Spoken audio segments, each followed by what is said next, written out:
अस्सलाम वालेकुम। शुगर से ज़ाहिर बात है लोग बहुत ज़्यादा परेशान हैं और इसके लिए एक बेहतरीन शुगर कंट्रोल कहवा जो है वो मैं आप लोगों को बताने जा रहा हूँ, जो कि सफ़ेद शहतूत के पत्तों से वो कहवा बनता है और सुबह शाम इस कहवे का इस्तेमाल आप लोग कर सकते हैं। लेकिन दिन में 1 मरतबा करना है, 2 मरतबा, 3 मरतबा, वो भी मैं आपको बताता हूँ। यानी कि अगर आपकी शुगर 200 से कम रह रही है तो फिर रोज़ाना 1 दफ़ा काफ़ी है, और अगर शुगर ज़्यादा रहती है या ज़्यादा पुरानी है तो फिर दिन में 2 से 3 मरतबा इसको इस्तेमाल कर सकते हैं और शुगर को साथ-साथ चेक करते रहें, कम-ज़्यादा, और उसके मुताबिक इसको कहवे को कंट्रोल करते रहें।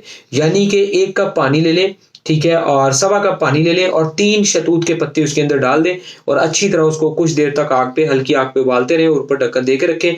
जब 1 कप रह जाए तो उसको पून छान कर आप उसको पी लें। ठीक है जी? हल्का नीम गर्म पी लें, चाहे पड़ा-पड़ा जब ठंडा हो जाए तो फिर उसको इस्तेमाल कर लें। तो इंशाअल्लाह ताला आप लोगों की शुगर कंट्रोल में ना शुरू हो जाएगी। लेकिन जिन लोगों की शुगर काफ़ी ज़्यादा पुरानी है, वो एकदम से अपनी पुरानी शुगर वाली दवाइयों को मत छोड़ें। आहिस्ता-आहिस्ता करके जैसे-जैसे शुगर कंट्रोल में आती जाए, अपनी दवाइयों को छोड़ते जाएँ। तो इंशाअल्लाह इसके इस्तेमाल से आप लोगों को बहुत ज़्यादा शुगर के कंट्रोल में बेहतरी मिलेगी और किसी किस्म के कोई मुज़र असरात नहीं होंगे।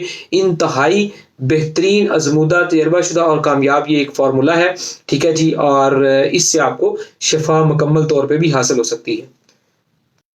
तमाम ओवरसीज जो है, आउट ऑफ कंट्री के लोग जो है, मुल्क से बाहर वाले लोग जो है, ठीक है जी, कोई भी मेडिसिन दवाई मंगवाना चाहें तो उससे पहले आप हमें वीडियो कॉल जरूर किया करें ताकि हर तरह की दो नंबरी और धोखे फ्रॉड से बचा जा सके।